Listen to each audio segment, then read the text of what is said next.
I'm going to get you to settle down. I know that was an exciting panel. I was excited. It was. I wanted it to keep going, but we got to move on. So thank you for your attention. I am indeed Jose Calderon, President of Hispanic Federation, and you guys are in for a real treat. So that was an amazing, amazing panel, right? But we're ready for the challenge. We're going to take it up a notch. What do you think? We're going to take it up a notch, right? We are. See, the other panel was getting nervous. We're going to take it up a notch. So thank you for being here. Obviously, this is an amazing summit. Really excited about this panel conversation. I want to thank John for his incredible vision and bringing all of us together, and the whole concept of a new majority, which is so exciting, right?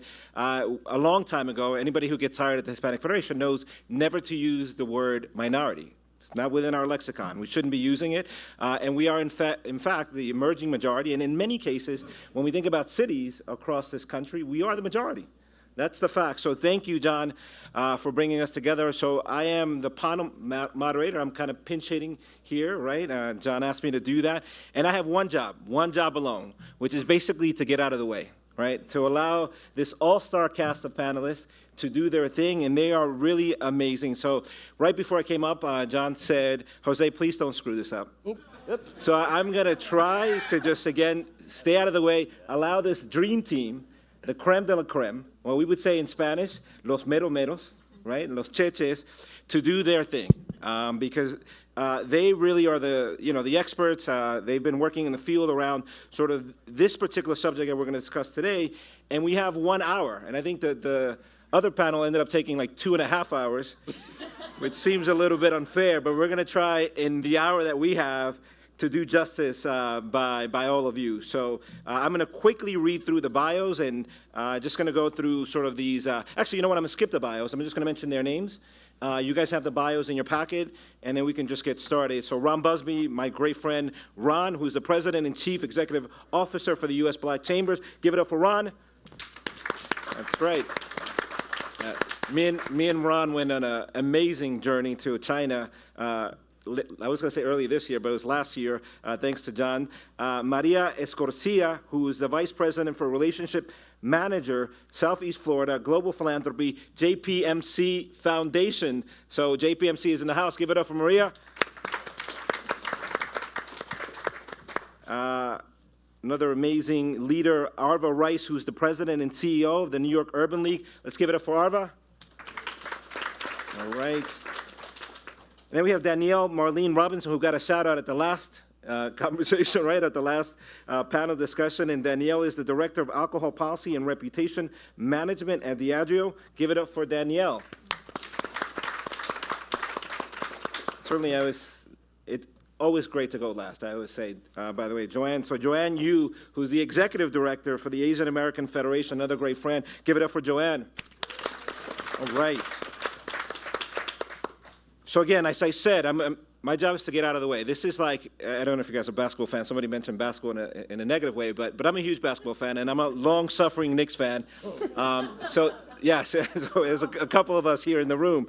And what's exciting is today that I get to function like the coach of the Golden State Warriors, right? So we have this amazing team, and all I got to do is stand on the sidelines, get out of the way, and let them do their thing. So the panel description is really to talk about how do we steer investment back into our community? How do we, again, create economic development in our communities, that we create this virtuous cycle, right, or circles that end up supporting our communities in the way that they should be supported, that dollars get reinvested in our communities. And we always talk about that at the nonprofit sector, right? We hire within communities, we invest with local vendors, we train and develop young talent, and then we send them out to sort of the world to come back with the consciousness of, again, that they have to be connected to community and give back to community. And so we need to sort of take that sort of mentality, that culture, out to the private sector. And so that's the, sort of the focus that we've been given here, but we may talk about everything but that.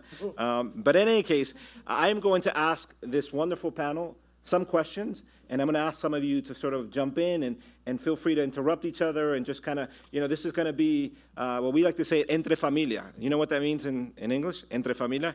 Like, sort of inside the family, the kitchen conversations that you have, right, with your mother, right? Sometimes those don't go that well, but conversations that you have inside the house, right, entre familia. So we're going to start with the concept of the New Majority Alliance, which was conceived as a bridge between corporations and communities, right? We have folks from the corporate sector, the nonprofit sector here. And so from your point of view, and I will pick one of you, so be ready, and maybe any of you, right? So Ron asked for some softball questions. You're not going to get them. From your experience, what are the key factors for a successful partnership between NGOs, between nonprofits and corporations, partnerships that lead to sustainable outcomes, right? To the nonprofit leaders, how do you as a nonprofit engage and build upon sort of common ground with corporate leaders, right? So to make this a win-win. I love the concept of a win-win, and this is what we're talking about. So again, how do we build successful partnerships? And let's start with, you know what, I'm going to start with Danielle.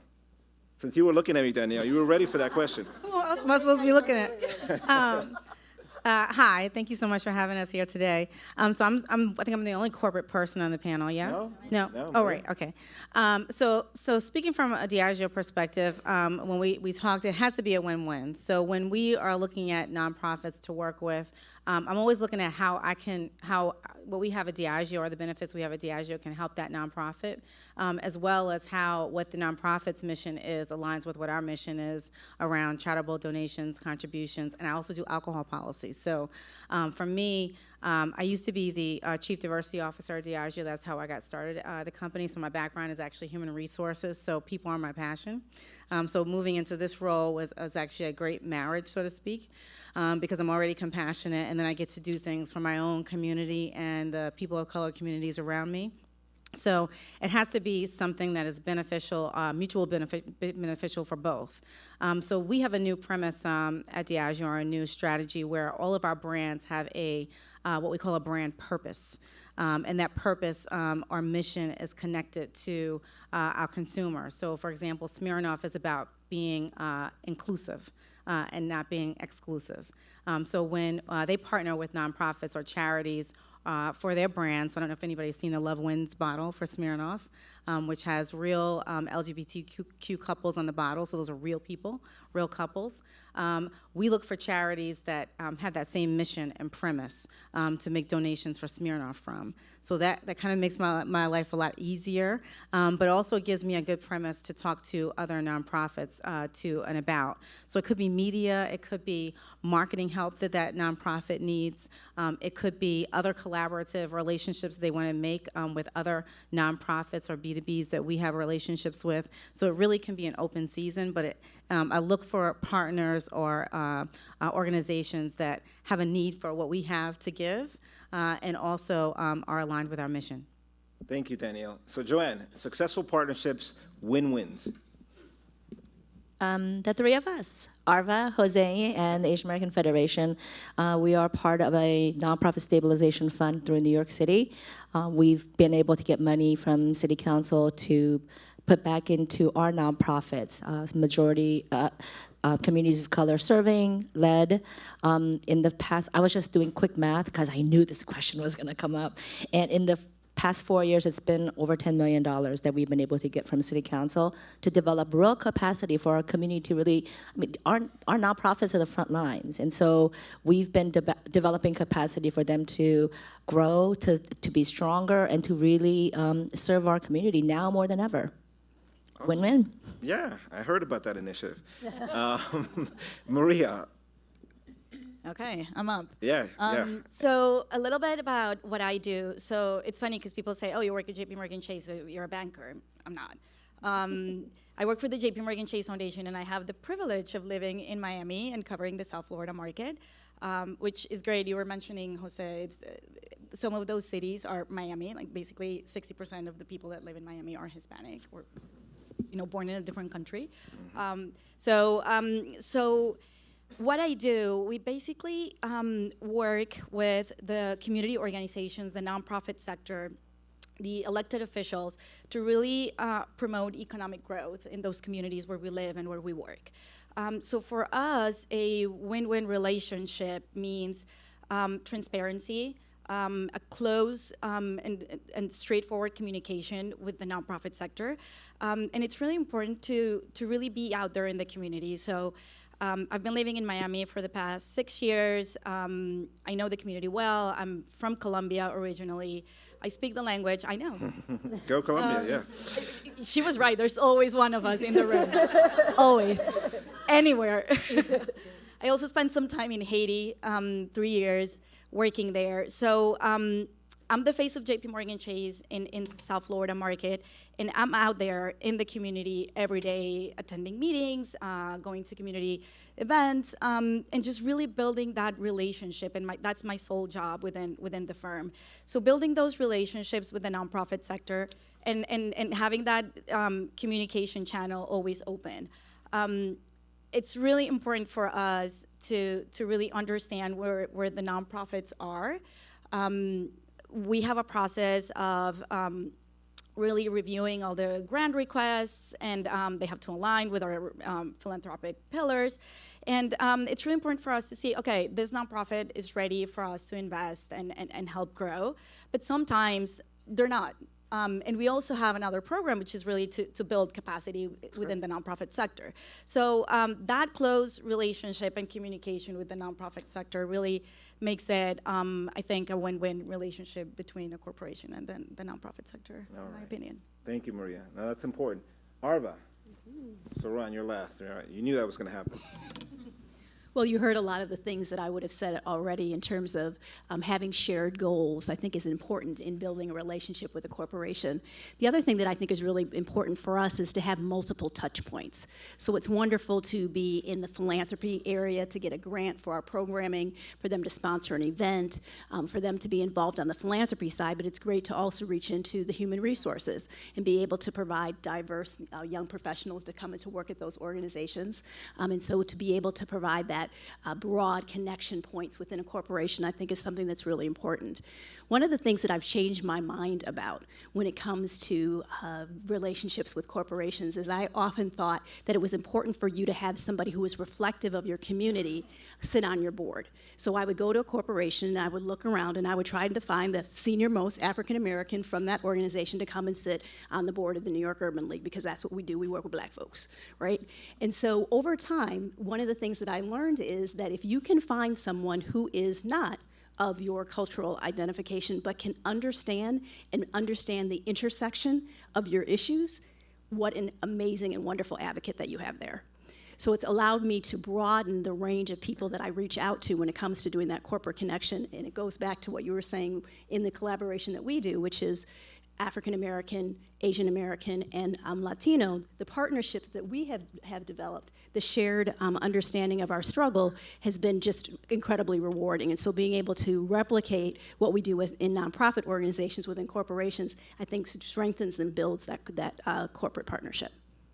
Awesome. So my man Ron, we climbed half the wall of the Great Wall of China. I think, right? More than half, right? More than half. I went to the top. I think we ended up doing like not even 1/10 of it, and we were done. But anyways, Ron, take it away. So anytime I get the microphone and I get the opportunity to speak in front of an audience, I always make sure I acknowledge my parents. My mother is a teacher and a minister, so I'm fairly educated, and I know my Lord and Savior Jesus Christ. But I also had a father, and my father was a business owner and a Black Panther. So I understand the role that small business has, and I don't take no shit. There you go. I try to bring the conversation back to the streets, and I say that to say that there's a lot of conversation in our community about African Americans having $1 trillion of spend power. But that's usually not African Americans talking about that. It's usually corporate America saying that African Americans have $1 trillion to spend. How can we get that? How can we get our share? And so what we do at the U.S. Black Chamber is to make sure that we're talking about how do we keep that $1 trillion within our community. And so I know my previous speaker said there's no such thing as a African American dollar. There's no such thing as a black hotel. And I disagree.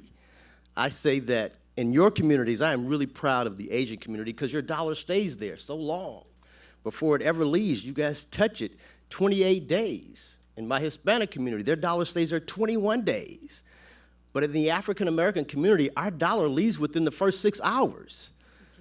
So we're boycotting our own businesses, our own communities, and we're looking for corporate America to kind of come in to help fix our communities. And we say, understand, corporate America has a role.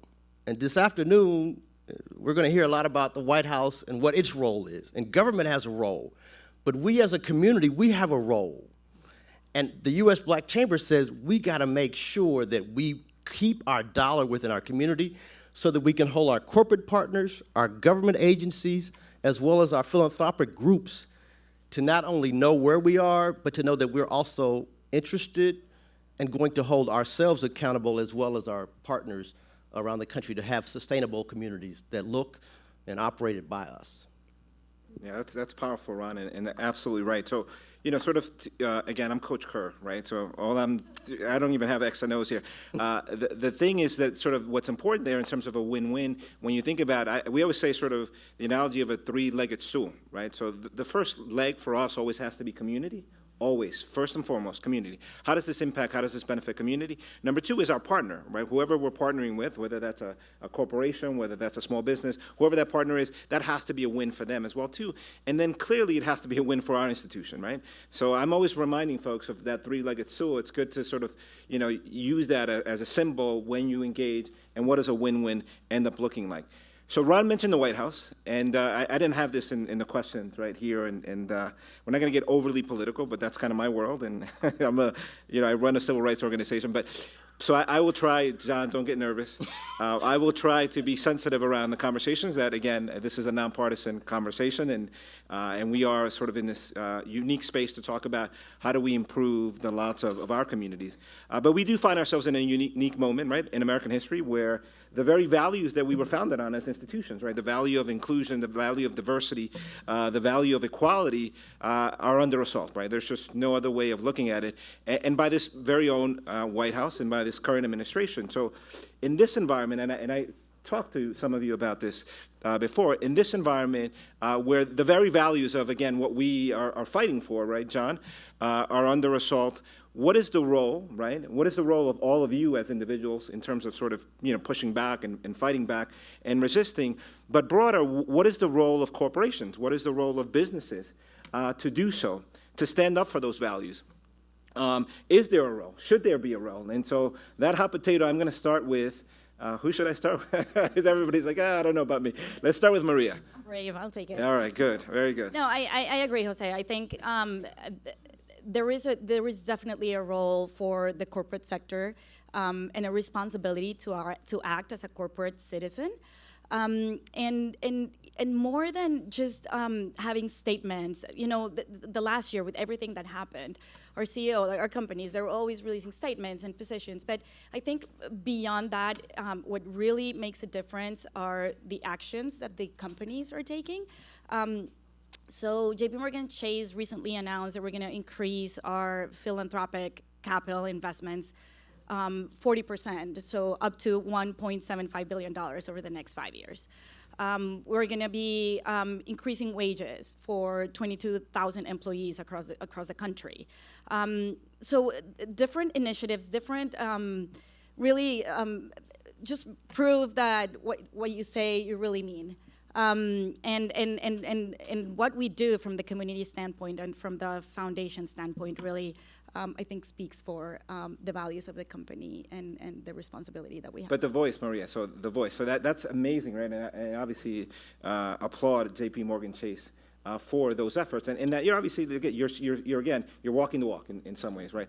But it is using the platform that JPMorgan Chase has to say that what happened in Charlottesville, as an example, is not okay, right? As an example, and there are many other examples over the course of the year. And maybe, again, you can take it away, because obviously, look, I understand, right, you're going through general counsels and all this other conversations, but maybe at a very personal level, Maria, what is the role? Because we have now, the thing is that the reality is that all these companies have employee resource groups, right? That, again, that speak to its diversity, that within their companies, they're espousing, these are the values that we believe in. And many times coincide with the values that I just mentioned. Yeah, no, absolutely agree. And we have all the business resources, all the BRGs, groups within the company. And also, I'm in a, again, privileged position of being able to deploy some of the budget and the funding that we have to really advance those causes in the communities. So really making sure that we're benefiting communities of color in the investments that we do. or really like immigration, refugees. So really all these things, I am in a position to be able to invest some of the company's dollars Right. to advance those causes. Okay, thank you. Yeah, go ahead, Joanne. So And by the way, you guys can just jump in. I don't have to call you. You guys just jump right in. Coach Kirk. after the whole Muslim ban happened, there was a lot of kids in the schools suffering, obviously, a lot of microaggression, a lot of mental illness and depression. And I'll tell you that a major corporation is the first one who stood up and said, what do you guys need? And I said, well, you guys need to give me some money because I need to get in that school and make sure the parents have represented to advocate for them, but also to do programming for the kids. And they were, I used to be like the grassroots, hardcore, we're going to take no corporate money, advocate. And then my board members always say, don't be so sanctimonious, right? So that's a really good reminder for me sitting in a leadership chair, because you take your partner is anybody who wants to help you. And so, I do value those relationships. When all of this anti-immigrant rhetoric came out and the corporations stood up and, the technology firms stood up and said, no, we don't want some of these, whatever the president is proposing, we disagree with that. And when the corporations stood up, it was a huge signal for the nonprofit organizations, because the reality is that we do balance a fine line between corporate interests and nonprofit interests. So we do have our issues that we work on, but we have to sometimes tailor it so that nobody's like, oh my God, we don't get a call from our funders saying like, oh my God, I can't believe you said that, right? And then somebody's giving us a side eye, and then you get a call later on. But when the corporations are the first ones to speak out with us and to be able to position themselves to say, we just completely disagree with this, not just because, it helps our bottom line, but it's so anti-American, and we really want our, so all the positions that we have is in complete alignment with a lot of the early leaders who spoke out about the anti-immigrant rhetoric, and we're really appreciative. And that's a really good signal for us too, and it keeps us in a safe place that we now have broader parameters to speak from. Last week was the U.S. Conference of Mayors in Washington, D.C. And from a national perspective, many of us talk on a national level. But when you had the opportunity to talk to mayors, it really got granular. And you could really start talking about impact from a local perspective. And as a business organization, what we're doing in 2018 is we're changing the conversation. From an African-American perspective, in 2008, we thought we had hit it out the park. And African Americans said, we voted for our first president, work is done. We found out that that was not the solution. I go to the barbershop every Saturday, and every Saturday I get in the barbershop, there's a dozen or 2 dozen African American men there, and we have class. They sit there and they say, what should we do this week? And every Saturday I go in with some idea. Take your money out of that white bank and put it in a black bank. Take your money out of that credit card and put it in this credit card. Understand what the role of this new tax reform is going to have on you and your family. We even went down to the fact of saying in 2018 what we're going to do is going to have a list of the top 25 things that African Americans spend their money on. Mortgage, car notes, insurance, technology. And then we're going to say, these are the black-owned options, and if we don't have a black-owned option, here's a black-friendly option. And that will get the attention of both the corporates that aren't on that black-friendly list as well as those that are on that friendly list. Nobody wants to not be on the list, and those folk that are on the list want to know how to stay there. That's impact. That's an action step. That's not political. We're a bipartisan organization, but we understand where our bread is buttered, and an administration that says they're not interested in shithole countries, we're saying we're not interested in doing business with you either. We understand that $1 trillion is probably in the top 15 countries in the world. And that's the economy that we control. And when we put that economy together, there's not a whole lot that can happen. Now, that's only one half of the conversation. That's consumers. That's me going to the store spending my money. But I also represent 193,000 black-owned businesses. Of the 2.6 million black-owned businesses, they spend another $1 trillion. So combined, when my business owners and when my consumers get together, we can really change the direction of a business. I can make you profitable. And a good example is what we just talked about with H&M. They made a faux pas in a marketing campaign that almost has put them out of business. And when you don't have individuals and organizations like ours and voices at the table, that's when corporations, communities, and political associations lose. And so when you're talking about a win-win-win, we got to be at the table, because if not, everyone loses. Agreed. Arva. I just wanted to add one piece to that around corporations and going back to your question about whether they need to be part of this conversation, and absolutely, because we're watching, right? And it's not only the consumers that are watching, it's not only individuals who are watching, but who's watching is their clients, and as well as their employees. Going back to the conversation that we were having earlier, talking a lot about retention, the fact is that many of you all's employees are looking for you to do in your corporations what we're not doing in our communities, and that's for people to come together across class, across race, across gender, and be able to work in community and be able to solve problems. And so when your employees don't see that, you see them get up and move to another place. So at some point, it was okay to just make the statement, and that was something that people appreciated. But now they want to see what happens next and what happens after that. And so your employees are watching, the clients are watching, the community is watching, and so corporations do have to take a stand. Yeah, I was just going to say, it's really your employees are watching you. I mean, he talked about it earlier at the keynote, that, I think the role of leaders are changing. They have to come out. You can't be the CEO in the dark boardroom anymore, talking through your leadership team. We want to see them. We want to see them out talking about the issues. We want to see them signing onto the Dominica's brief for LGBTQ. We want to see them talking with the Black Chamber of Commerce, the U.S. Hispanic Chamber of Commerce, HACIR. That's why we all participate in those surveys, so that we push our organizations to participate in those surveys and those indexes so that we can hold attention and shine the light on what the real issues are. And so, the relationship with our nonprofits and the communities, I think, really is about what Maria said about transparency. For you to talk to us, I mean, we're kind of your entree, your foray into the corporation to tell us what the issues are and how we can actually help you have that conversation and be more visible and vocal in the community. What we don't want to be is transactional. We don't want you to get in a jam, then come to us, write a check, and then say, hey, get us out of the jam. We want it to be a real relationship so that you grow, we grow, and our communities grow. And that's where the win-win comes into play. So often, they give us a check, they leave, and then they say it's like an insurance policy. It's not truly a relationship, whereas we're talking on a regular basis. I'm interested in your growth, and you're interested in mine as well. Right. Yeah, it should be a relationship in every sense of the word, right? It should be based on, again, real shared connection, right? That is built over a period of time. And so that's why the conversation now that you're starting to see corporations speak up, right? It's not happening in a vacuum. We know it's not happening in a vacuum. It is exactly because of the partnerships that sit around this room that are saying, hey, you need to speak to that, right? You believe in the work we do, right? Well, this is a direct assault on the work that we do and the communities that we serve, right? And the communities you serve. And I think Danielle has a really good point.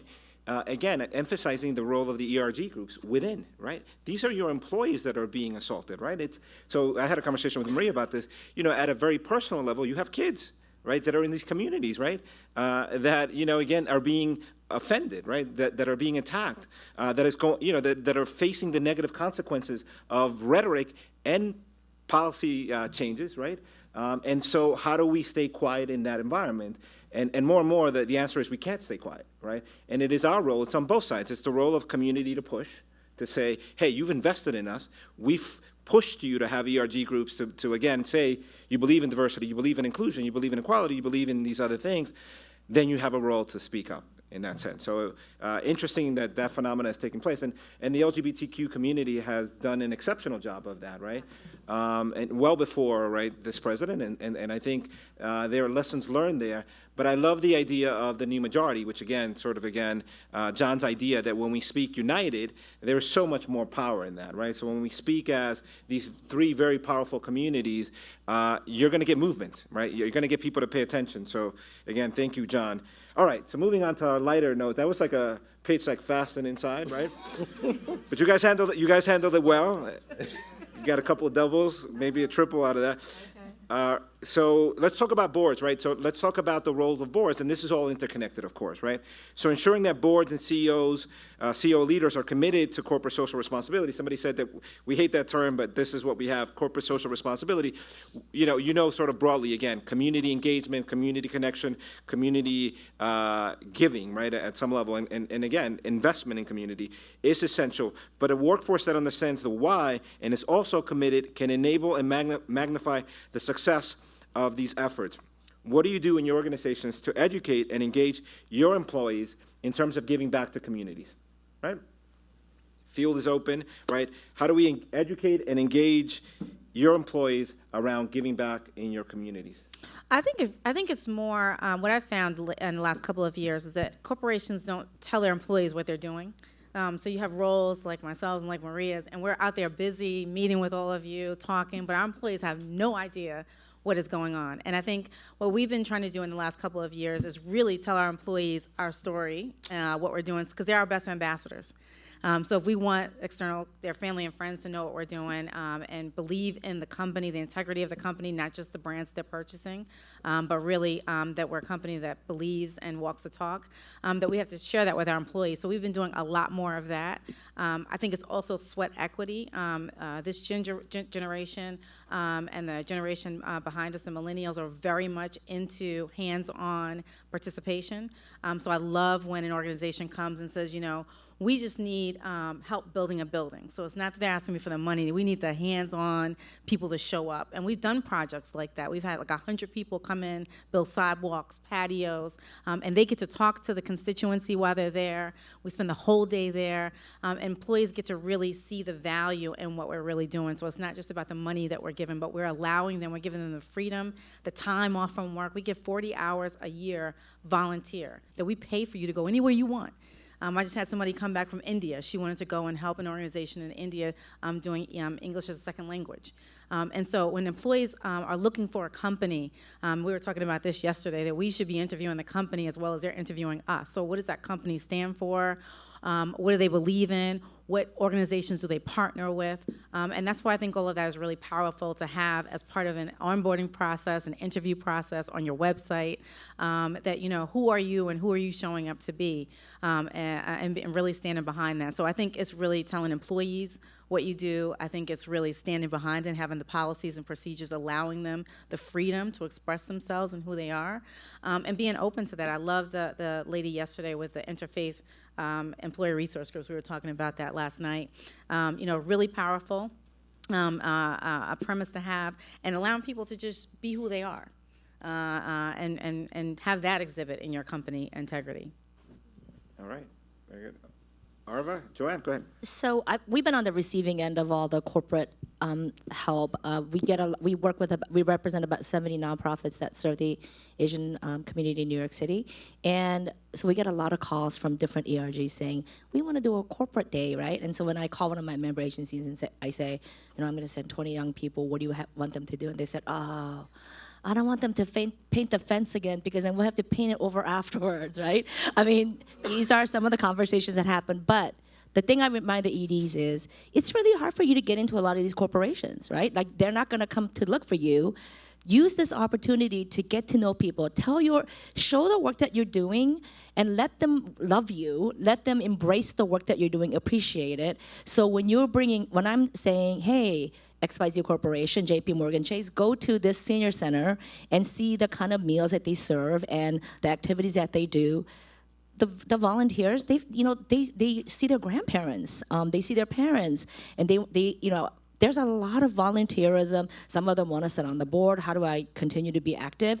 And so it's a real opportunity for the nonprofits, and it's a real learning opportunity for the corporate folks, because we've been doing a lot of presentations to different Asian American ERGs, and the thing that when we give the statistics about the Asian American community, our economic numbers, and all the statistics that defy the model minority myth about our community, the Asian Americans who work in the corporations are really shocked, and they didn't know this. So it's a lot of learning for the communities, but I think it's a real win-win situation.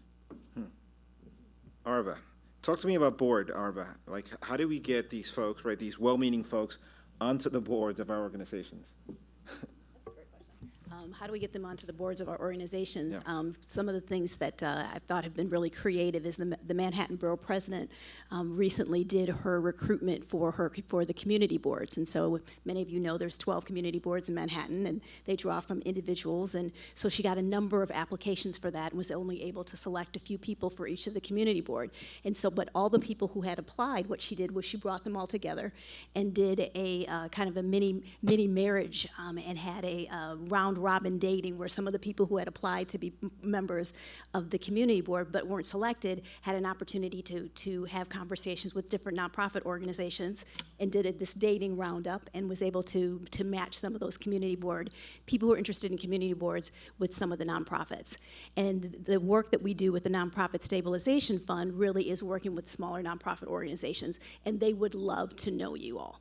They would love to be able to have people who look like you to serve on their boards. And so I think that as much as it is wonderful and when people come in and are able to do hands-on projects and do one-day projects, I think that that's important and it's valuable. The fact is there's really deep, hard work that's needed in nonprofit organizations. And as much as you want to come and do 2 hours of reading, and we do appreciate that, sometimes we need you to come in and look at our books and give us some analysis on that. Right? Yep. Sometimes we need you to come in and actually spend some time looking at our website and giving us some feedback on doing our website, or giving us some ideas and notions on social media strategy.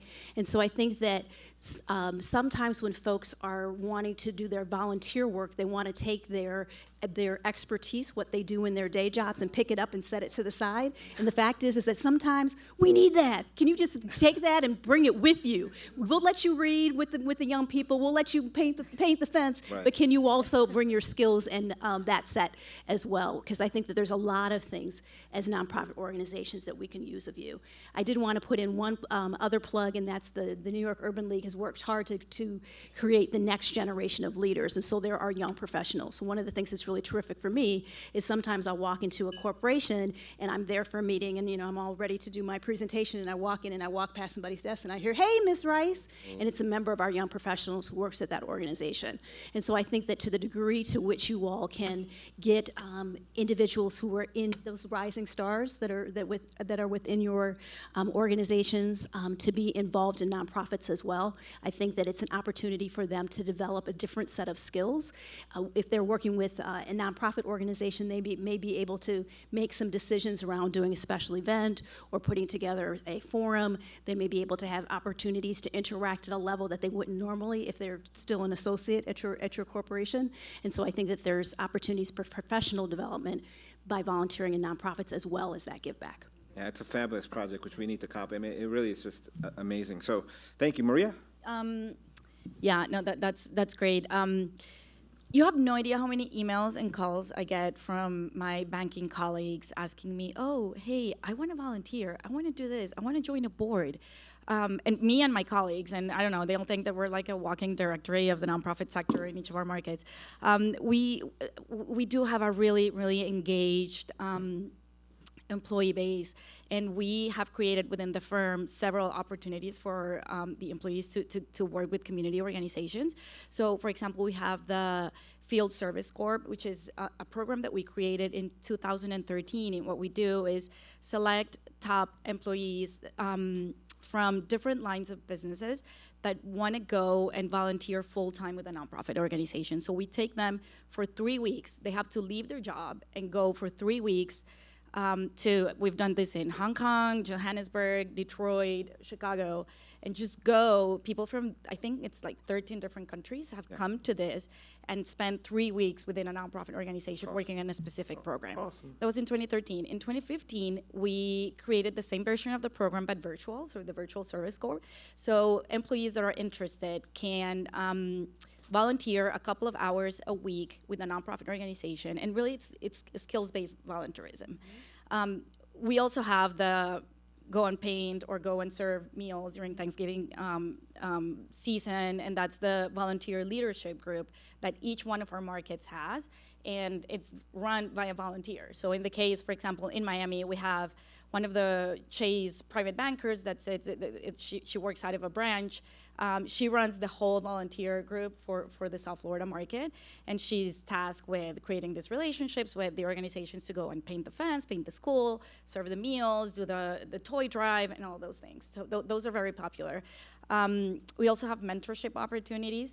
Through the Fellowship Initiative, which is a program that we have that works with young men of color to help them graduate high school and enter into college. We have that program in 3 cities, New York, Chicago, and LA. And now Dallas. We provide opportunities for the bankers to become mentors of these young men. Or the Financial Solutions Lab, which is a program that we have that tries to find startups working in the fintech space. So we provide opportunities for our bankers to mentor those companies, those startup organizations. And we also have the employee giving campaign through Good Works.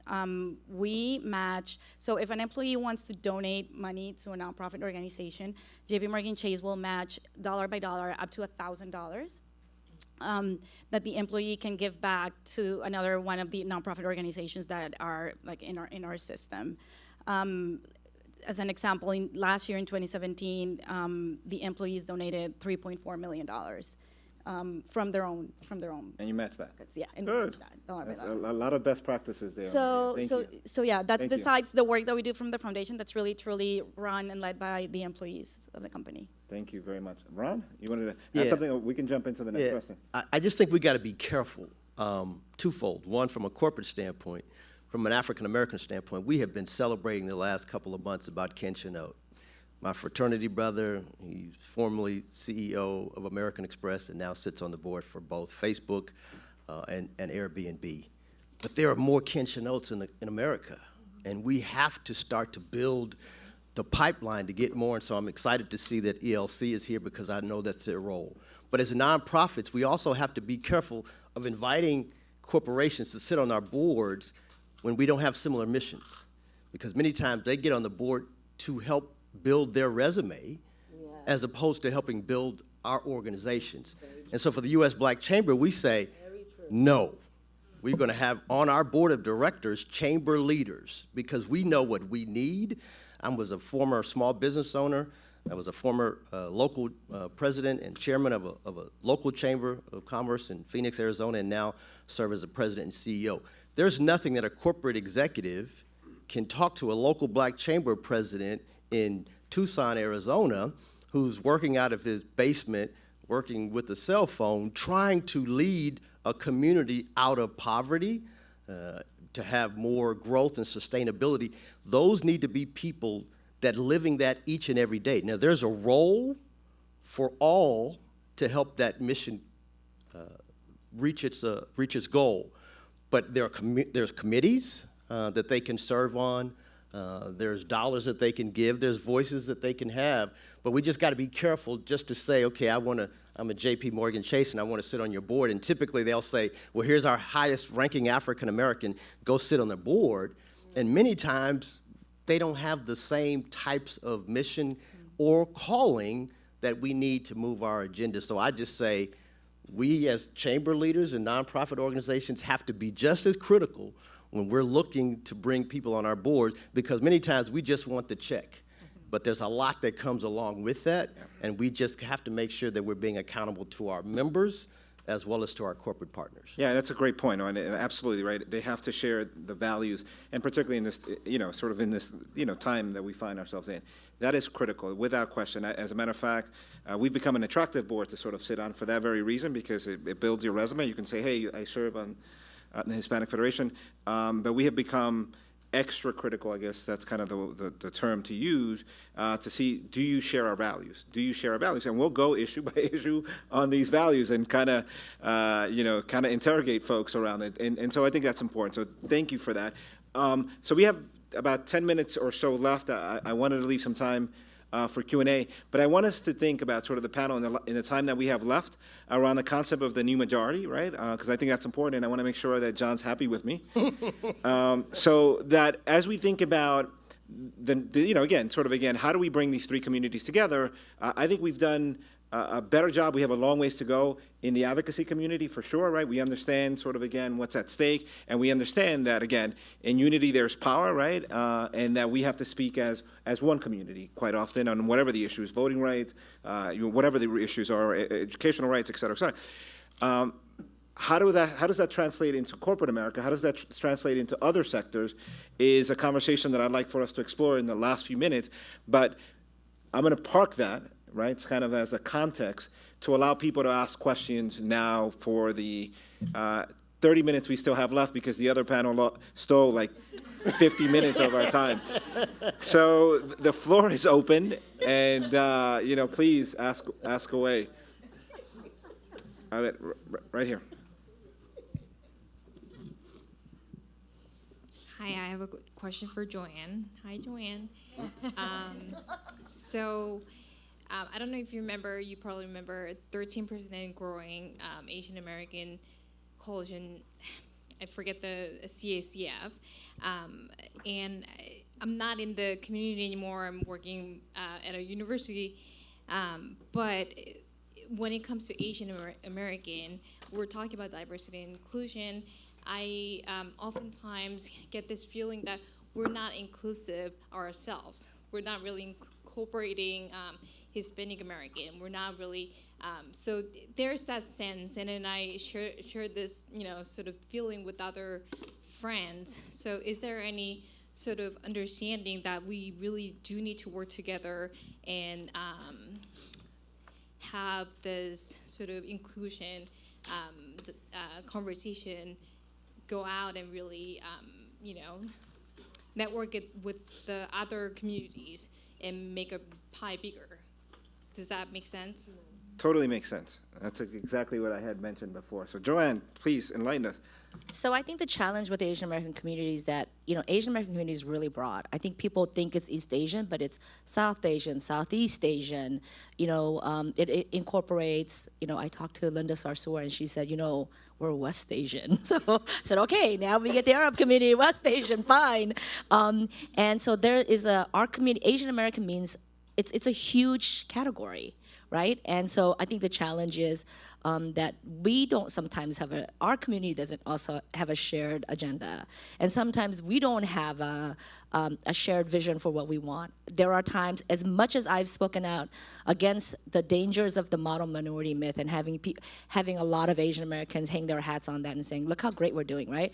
As much as I've said, no, this is really a terrible thing, there are plenty of other Asian Americans who write to me and send me nasty emails to say, you are wrong, right? Like, you don't even know what you're talking about. This is a really great thing. So I think the education needs to happen within our own community. We have to understand the challenges. But I think, our work with Hispanic Federation, with the Urban League, we have been doing that work, building bridges across the community. And I think, and it's interesting because it shows up in really interesting places, like when we do immigration rallies. I listen to all the chants, right? Because now, I'm not, I'm the auntie now, right? So I don't really lead the chants. So I have to kind of sort of participate in the back. So when I listen, the things that the young people say, I realized they're starting to get the message, because they will sometimes chant in Spanish, and it was like, this is an Asian American rally when we're chanting in Spanish. Okay, let's go with that. And it always ends with Black Lives Matter, right? And so I realized, oh my gosh, the young people get this understanding of creating community, of building community with other communities of color, the new majority. And so I'm taking a lot of cues from my younger staff. But I think in some ways we are living that model, Jose, Arva, and I, in our city, and so I think we're really proud of those accomplishments. I think that we have more in common than we have differences. My son goes to school at Columbia University, and I was talking to him this morning about this, and he said, there's a myth about Asians, about their wealth. But the fact is, in New York City, Asians are the #1 in reference to poverty. But I think we think that that's an African-American conversation. I am in Washington, D.C., and when I go to advocate, I don't go alone anymore. I go with the Native Americans, I go with the Asians, I go with Hispanics, because when we go together, they don't know what angle to take. They're like, is this a black issue? Is this a gay issue? What is this? What's going on? Yeah, what are we talking about here? But the fact of the matter, we're talking about underrepresented communities of color that have not had access to contracts, access to capital, and access to the upper mobility that this country was built on. And until we all go in together, we're going to all lose together. And I think this administration gets it. And 20 years ago, we were talking about by 2020, it's going to be the new majority. And we were saying that amongst ourselves, and we were proud of it. I think that the majority was saying, wait a minute, we have to stop this where it ends, and we got to put up divisive conversations now, because by 2030, by 2040, we're going to be the new minority. And that's a scary conversation to a population that has been the majority since the inception of this country. And so for us, we have to be strategic. You can't go in there by yourself fighting as a black woman. Right. You can't go in talking about I'm Puerto Rican or I'm Hispanic and I'm a black. We have to go in collectively because they don't care. Colombian. Damn it. And all Hispanics. You were doing good up to that point, Ron.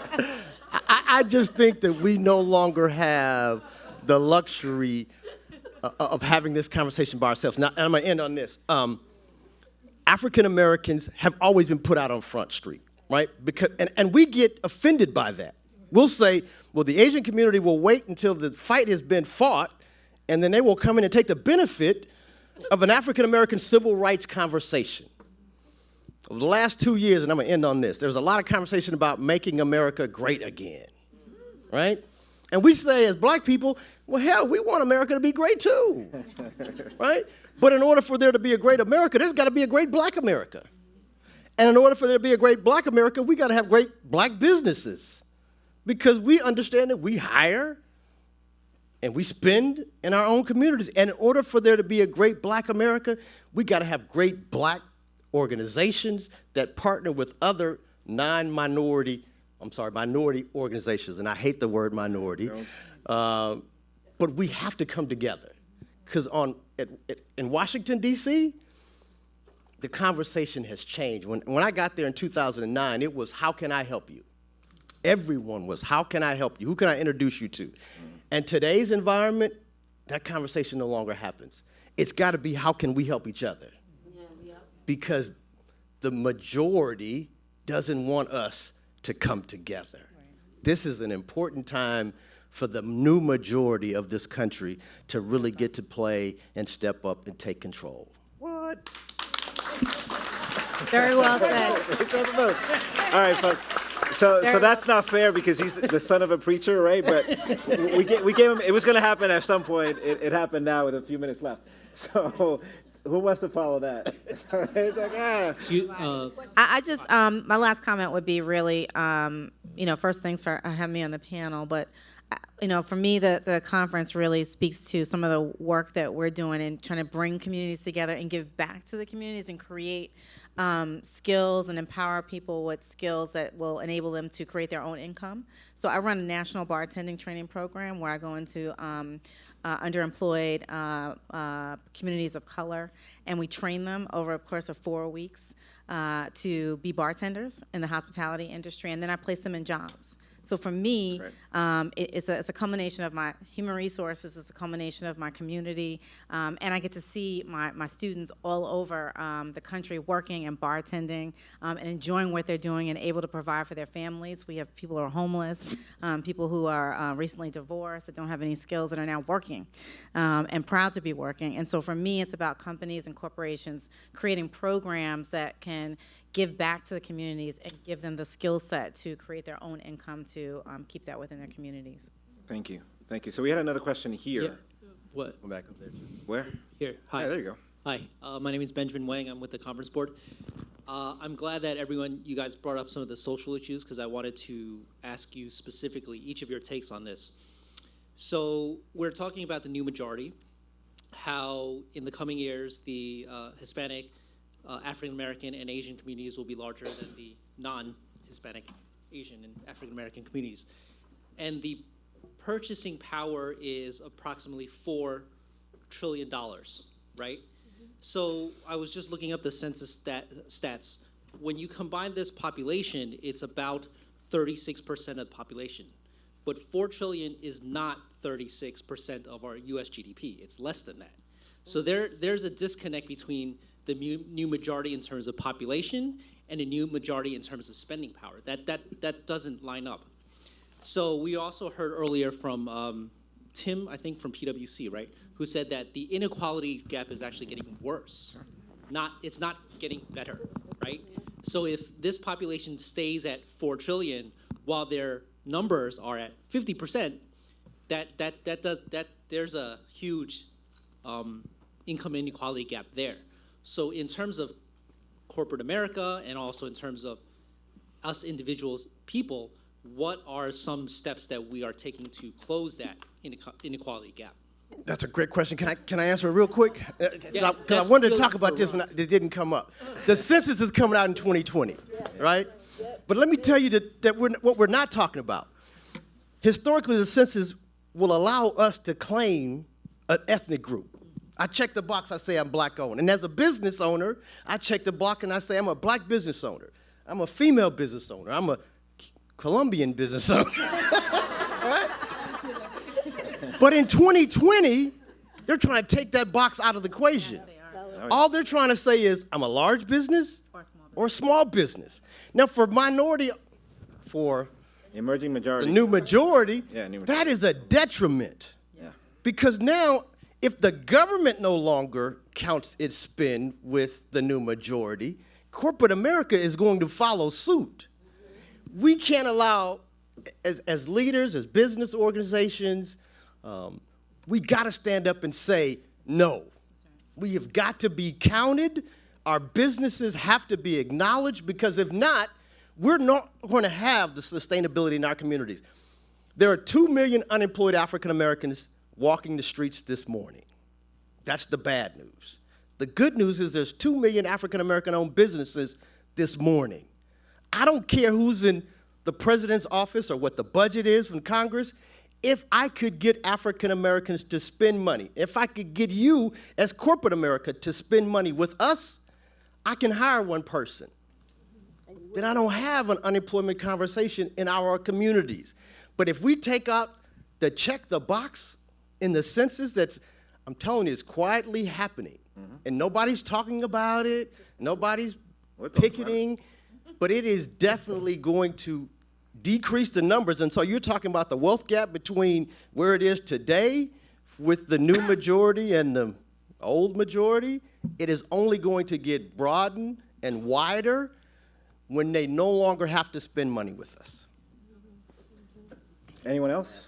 Anyone else? Well, let me just add, because I do think part of this is obviously the education gap that exists within the communities. Obviously, the parallel with income and obviously educational status, right, is proven over and over again. So I think in part, right, we have to do a better job of sort of educating, our children, sort of our youth, right, our future.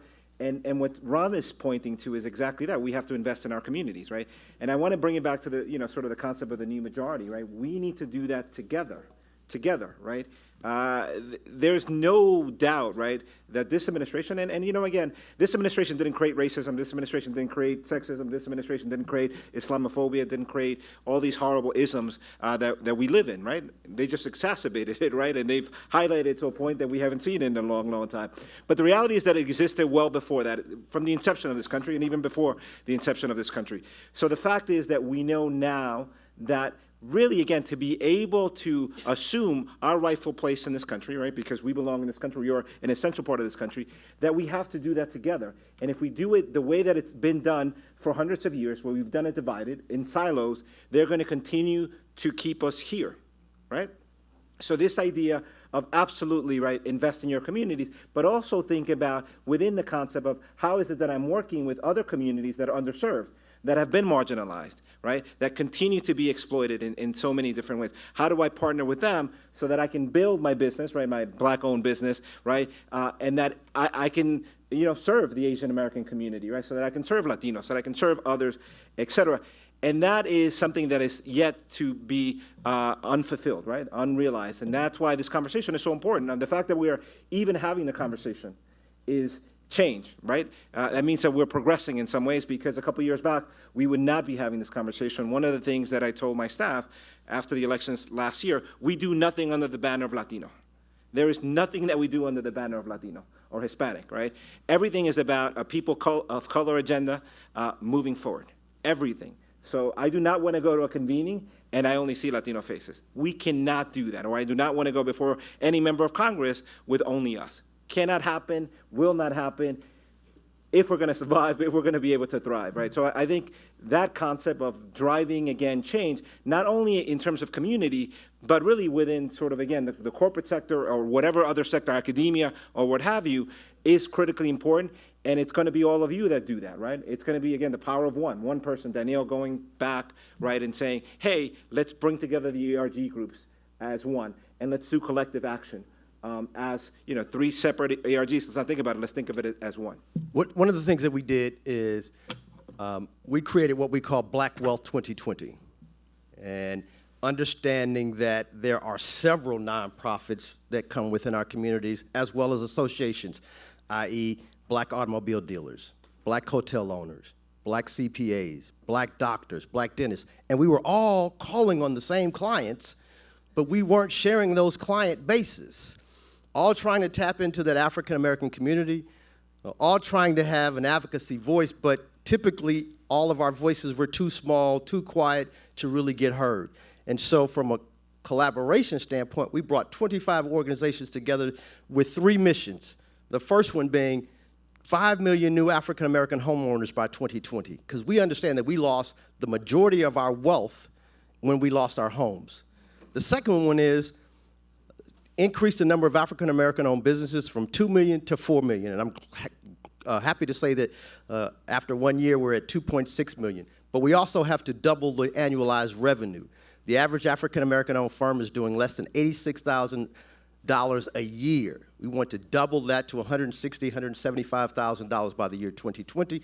And then the third one, and to me, one of the most important one, is African Americans with bank accounts. 40% of African Americans don't have a line of credit, don't have a checking account, or don't have a banking relationships. Over the last couple of days, we've been talking a lot about e-commerce.